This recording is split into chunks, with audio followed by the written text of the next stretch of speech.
everybody, welcome to the show. My name is T and we are talking scary movies. I appreciate you tuning in for a brand new episode. Remember, every Wednesday night at 8:30 p.m. Mountain Standard Time, I'm going to have some movie news, an interview, or an opinion piece for you all to check out. But throughout the week, I am dropping reviews for all the best in horror movies, TV shows, games, books, whatever I am going through. So, if you want to stay on top of all the content I'm dropping here on my channel for you, you got to get subscribed to my link tree. And you do that by going to linktr.ee/T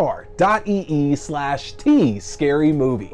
If you go to my link tree, that's going to give you access to the YouTube page for the video versions of the show, to your favorite podcasting platforms for the audio only versions of the show, to my Letterboxd page for my written reviews and my movie rankings throughout the year, to my TikTok page for my short horror content including movie news and movie premieres, to my Twitch page where I do my horror gaming, and here in the next week I'm getting set to start The Thing for PlayStation 2, and finally my Fangoria shop page where you can enjoy my discount on anything in the Fangoria shop, including a yearly subscription to the physical magazine.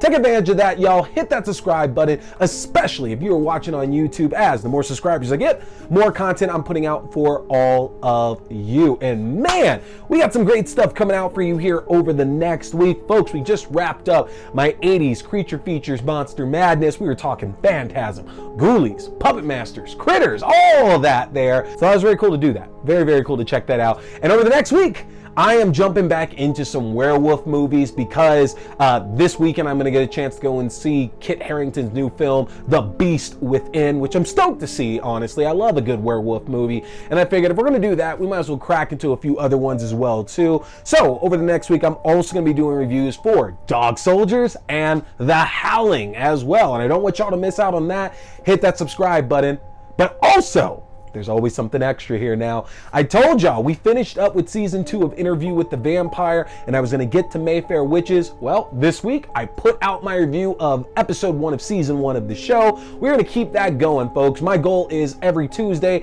I'm gonna have a new episode to you to talk about till we finish that season up. And hopefully by the time I'm done with that, we'll have an announcement on the release date of season 2 of Mayfair Witches, or an update on the Talamasca show, or maybe even an update on season 3 of Interview with the Vampire. So many exciting things happening in the Immortal universe. So what are we talking about here tonight, folks? Well, again, with some werewolf movies like The Beast Within coming out this weekend, and with me wanting to go back and look at Dog Soldiers and The Howling, I figured what better thing to talk about tonight than werewolf movies. And realistically, again, we're not doing reviews here tonight because that's not what I'm doing on my Wednesday shows anymore, but I wanted to talk a bit about 3 films in particular. Wolf, that's the 1994 one starring James Spader, Jack Nicholson, and Michelle Pfeiffer. The Wolf of Snow Hollow. You might remember that one recently about the small town sheriff who's investigating the murders going around in his town that looked to have been committed by a werewolf. And The Cursed, otherwise known as 8 for Silver. Now, 2 of these films I've already done reviews for here on the show. I'll get the links for those in here as well, too. I do warn you that my reviews of those might not be as polished just because, again, the show has taken a number of turns over the last few years, and so that might be where things don't look as polished as they do now. So just a warning, if you check those out, but I can't hide it. I want y'all to see those, so check those out if you could. With werewolf movies coming out, it's always so interesting to me that, at least as I've gotten older, I've realized that a lot of times these aren't just simple stories about somebody gets bit by a lycanthrope and then they're turning into a werewolf and they're resisting these urges because, like, them becoming this wolf is like letting out the primal beast inside of them, that they can finally let out all these urges that they want and just be a raving, psychotic animal that mauls people to death. How, honestly, when you look at werewolf movies, these movies tend to do a really, really good job about displaying human emotion, and about how, obviously, this is subtext, this is an allegory for letting all of our emotions out, no matter how good or bad they are, and about how that can have an effect on our life, whether that's really, really good or really, really bad. And they all end up having like these extra messages within them. There's not a lot of the werewolf movies out there that are just simple, it's a monster, we have to, kill the beast before the full moon rises, things like that. Those are good. There's nothing wrong with those at all. I am not complaining about that. I'm just pointing out that I appreciate that there's something deeper at the heart of most of these films. Now, Take 1994's Wolf, for example, starring Jack Nicholson, James Spader, and Michelle Pfeiffer. One of my absolute favorite films, and yet and still the whole werewolf portion of it, like the actual stuff you might want to see, is kind of relegated to only about 15 minutes of the entire film. That's not that much. The story, if you've never seen it, tells about this aging editor-in-chief at a publishing house who ends up getting replaced by a younger colleague. He's forced to take a demotion and work under this colleague, and around that same time he gets bit by a wolf, and then we're seeing how these animal characteristics and tendencies, and just again, like I said, these emotions start to pour out of him, and where he might have been a bit reserved earlier on, now that he has this new, not outlook on life, but I guess new chapter to his life starting up, these things aren't really holding him back anymore, and he's embracing a lot of the things that might actually give him his purpose back. And what I thought was so interesting about that movie, obviously, is the fact that, you know, Will seems almost unnerved, unmoved. I'm trying to find the right word for it, but like, it almost seems more of an agitation to him that this werewolf, this lycanthropy is happening to him, because he's still carrying on with the majority of his normal life. And yeah, a lot of that still, like I said, exerts itself at work, to where he literally begins to mark his territory, like on James Spader's shoes in the bathroom at a certain scene. And it's interesting because obviously the movie is said to show that, you know, Jack Nicholson's character Will has had a lot of success. He's had a lot of success. And was it as a younger man, a lot of the characteristics that he gains being a werewolf were present just by him being young. He had the fight, he had the aggression, he had this passion within him. And do those things just like kind of go away when you get older? And we hear that, you know, you're not necessarily the same person you once were when you were younger in your life. That when you get older, you lose a lot of that.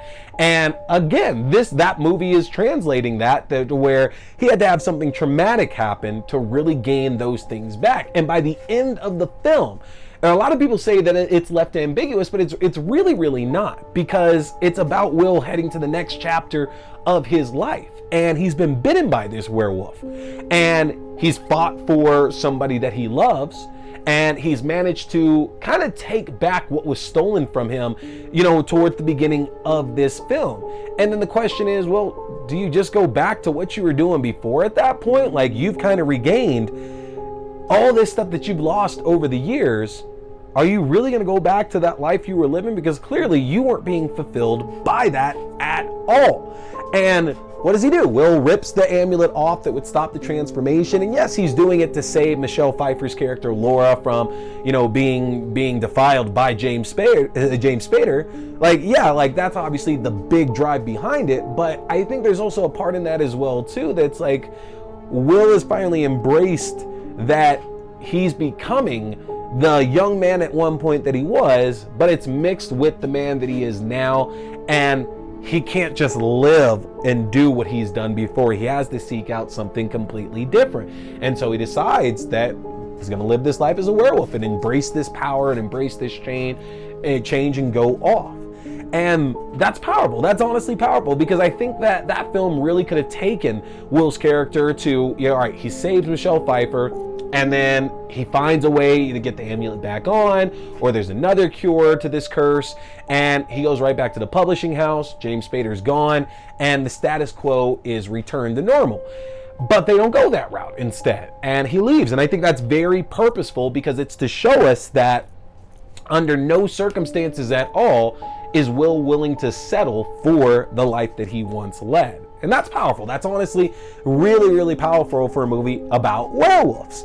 And that's such a different message from a film like The Wolf of Snow Hollow, which is not just one of my favorite like werewolf movies, but that is one of my favorite horror movies just altogether. That movie blew me away with the message in it, because we're dealing with this sheriff who has a short temper and has a drinking problem. And as he's like working through like the crimes and the murders that begin to pile up in his town, you know, he starts to lose his support system that he has, and he starts to become more erratic. And what's interesting here is that when you compare it to a film like Wolf, our sheriff in The Wolf of Snow Hollow, played by Jim Cummings, is more out and upfront with his emotions, honestly. And you know, he's angry, he's mean, he's yelling at people, he's attacking people. And these are things that Will wasn't able to do in Wolf until he got bit by the werewolf. And make no mistake in this one here, and I'm trying not to break my 10-year spoiler rule, especially for this one, because you really, really do need to see it. Our sheriff, played by Jim Cummings, is not the werewolf. So he is not under the same plight that Will had in Wolf. But it's so interesting to see what these attacks are doing to him as a person, and that he doesn't have this great relationship with his daughter. And he has a strained relationship with his father as well, and the townspeople of the very town that he's here to protect. And as he's doing everything that he possibly can to find out what the hell is happening in his town, he's losing it more and more and more, because these things are happening to, you know, these not bad people at all, and these people are in pain. And it's like Will is like taking so much of that pain. I'm saying Will, wow, because I'm still stuck on Wolf, y'all. I'm still stuck on Wolf. You know what? I have it right here. His name is John. It's John Marshall, and that's what I should be saying here. But he's dealing with this strained relationship with his daughter and with his father, who was the actual sheriff as well. And you know, John is obviously very much suffering and doesn't know a way to deal with it. And the fact that we even see him going to Alcoholic Anonymous meetings, and it's even worse there for him at that point, a place to where, you know, people struggling can find even the smallest bit of solace, and John's not finding that solace at all. And it feels that, like, as he's going through all of this and trying to just get to the bottom of what's happening here, that when he finally does, and we hit that pivotal point to where he has a small window to make a choice about what he's going to do with this being that's been going around committing all these crimes, he barely hesitates, and he finally just unleashes everything that has been stored in him throughout this film. And you know, I talk a lot with a lot of films that I've watched over the last few years doing this show about how there's like a catharsis when a character finally gets a chance to like do a certain thing, and it's like not only is that character let out like this huge breath of relief and they're able to actually start moving their lungs again, but like we as the audience do as well too. And The Wolf of Snow Hollow, it is for sure funny in spots. There's some comedy in there for sure, but honestly it's a really bit of a heartbreaking story, honestly. And to the point to where our Sheriff John makes this decision at the end of the film, it felt so relieving, honestly, because after we see everything that this guy is dealing with and the pain and the anguish, and that he's just trying to do one thing right, and unfortunately he hasn't even really been able to do that properly, he makes a decision that's obviously going to have repercussions for him, repercussions for the town, and it ends up being one of the better decisions that he can ultimately make. Now, in the case of morals, that's a completely different story, honestly. You know, that depends where you stand at with capital punishment. But I feel that getting to show how the curse of lycanthropy and werewolves can affect the people on the outside is a story that we don't get too often, because most of the time we're watching these werewolf films, they're very personal films, and we're following the people or the person or the people who have the curse and who are going to keep passing that on or killing people. And that's really the way most of these movies go. And so to instead turn that and say that that's not the focus at all, this movie. Like, we are not zoomed in on that at all. We're focused on the outskirts, the people who are trying to stop it instead. I think that's such a great way to look at it, and it gives you a much different feeling from it than we get in a lot of these other films as well. It's one I definitely want y'all to go and check out for sure, because that one, chef's kiss. It's a great, great film. Which brings us to the third film I want to talk about, 2021's The Cursed, which was written and directed by Sean Ellis. Hopefully that name rings a bell, because Sean Ellis actually did that film, The Broken, that I was talking about in year 3 of After Dark Horror Fest just a couple of months ago. One of the better films of year 3, and didn't know that walking into this, because I did see this one here in theaters. But The Curse, you know, the plot of this one here was that this Baron ends up booting off this Romani clan who have a claim to the land the Baron says is his, and forcefully does it by basically committing all these atrocities against them. And of course, this clan, in retribution, rightful retribution at that as well too, enacts this curse upon the Baron and the ensuing land here.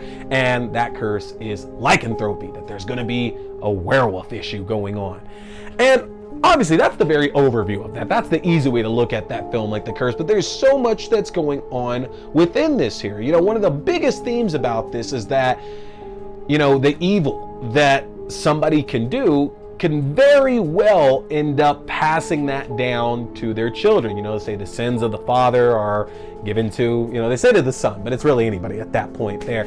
And, you know, that combined with the whole idea here that this Baron was basically looking to cleanse his land and wanted this only for his people and for himself and not for this dirty people who shouldn't be here in the first place. You know, if you combine those two themes, that's a lot of what we're seeing here in today's day and age. You know, the way that politics have really affected so much to do with the way immigration works in this country and who has a right to live here. And I'm not going to get deep diving into that because, folks, I'm not the person really to open that door up or anything. But it's kind of scary to see the parallels in a film like this that, again, is a period piece in today's day and age. And that this Baron, due to the atrocities that he commits, will he end up suffering for that? Absolutely. But who's going to end up suffering more for that? His family, his wife, his children. They will be the ones who are made to suffer for the crimes that he committed. And that is something that's still very, very prevalent in today's world as well too, because that's the way it is with politicians as well too, that we see that so many of them have their families wrapped up in all of this. And, you know, a lot of times it's not that person who's actually speaking, that person who's actually spouting the shit off, who is dealing with the brunt of the issues that come up from it. A lot of times it ends up being your family that are the ones that end up dealing with all the repercussions that come out of that. So just not really something I was expecting out of a film like this. And the fact that the way that they also display like the werewolves in this, very, very different from what we see in both The Wolf of Snow Hollow and Wolf. Obvious differences here for why The Wolf of Snow Hollow doesn't match either Wolf or The Cursed. But these ones here are very much different from the ones that are in Wolf as well too. Like, honestly, and I know folks don't like the comparison, but I do because I love that movie. I actually thought that the werewolves in this were a little bit similar to the ones in American Werewolf in Paris more than anything else. But that would end up like shortchanging them because they actually, like, Sean Ellis adds in a little bit more of his own flair to how these transformations occur and what that looks like too. And I love the fact that, you know, it's not just like a lot of these movies are that there's a random werewolf, there's a random wolf out there, and it just starts. Because think about that. Honestly, sit back and think about that. How many werewolf movies have you seen to where we see the origin of that, of like the lycanthropy starting, of this curse actually starting out? I can't think of the top of my head, and I'm sure there's probably at least 2 or 3 that I'm not thinking of. But if you want to think back to who started this entire fuck up in the first place, or who's enacting the curse, we don't see that a lot in these films. So the fact that 8 for Silver does a damn good job, an a purposeful job, Sean Ellis writes in, to show how this curse begins in the first place and how it really starts affecting the children before it affects the parents. Because again, it goes back to sins of the father, and the children are the ones who immediately are paying for this over, you know, the adults in this like land that are dealing with this werewolf that's running around.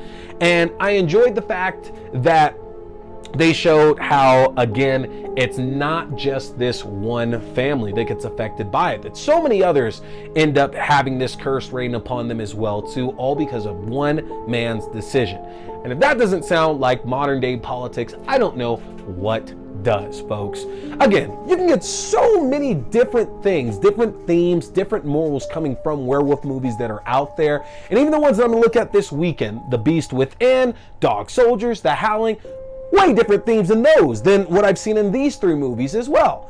So I want to hear about it. Tell me some of your favorite werewolf movies in the comments. Let's talk about that a little bit here, folks. Are you catching some of the same stuff that I've seen in these? And out of those 3 movies, Wolf, The Wolf of Snow Hollow, and The Curse, do you have a favorite amongst those? Let me know. Drop a comment in the comment section for a chance to win a Tall Man Funko Pop. Again, going to be giving this out at the end of July. Don't want y'all to miss out on that at all. Comment in the comments on the YouTube video here. But that's going to do it for me tonight, y'all. Hit that subscribe button. I got more great coverage coming for you here in the world of horror. I don't want y'all to miss out on any of that. But my name is T. We've been talking scary movies. Stay scared. Boy here is a big fan of Fangoria. So, if you want to check out the world's best horror magazine that's out there, get a chance to get yourself your own subscription, which I just got my first one back in 2022, and I don't regret it for a second. But if you want your own Fangoria subscription, or you like the Fangoria merchandise, then head over to the Fangoria shop and use my link if you want to save yourself some money, folks. That's an easy one to remember. Just go to shop.fangoria.com/axdew. Again, that's shop.fangoria.com/axdew, or use my specific code AXDEW at checkout. You can save 20% off your entire order, and that implies 2 subscription and one-time orders as well. You don't want to miss out, folks, because with the magnitude of horror movies we've had released in the last few years, and with what we have on the horizon, Fangoria is going to be your #1 source for all that great, juicy, bloody information in the world of horror. So again, head to shop.fangoria.com. Hey there, folks! Thanks for tuning in to T Watch This Scary Movie. I appreciate you checking out another review or movie news, whether we're talking movies, TV shows, books, or games, whatever, it's all scary. Remember, you can check out new episodes every Wednesday night at 8:30 p.m. Mountain Standard Time on the YouTube page for video. That's youtube.com/C/Theron Reynolds Scary Movie. Again, youtube.com/C/Theron Reynolds Scary Movie. And you can check out the audio version on all your favorite podcasting platforms. Just search T Watch the Scary Movie or TWASM. Don't forget, my name is T. We've been talking scary movies. Stay scared.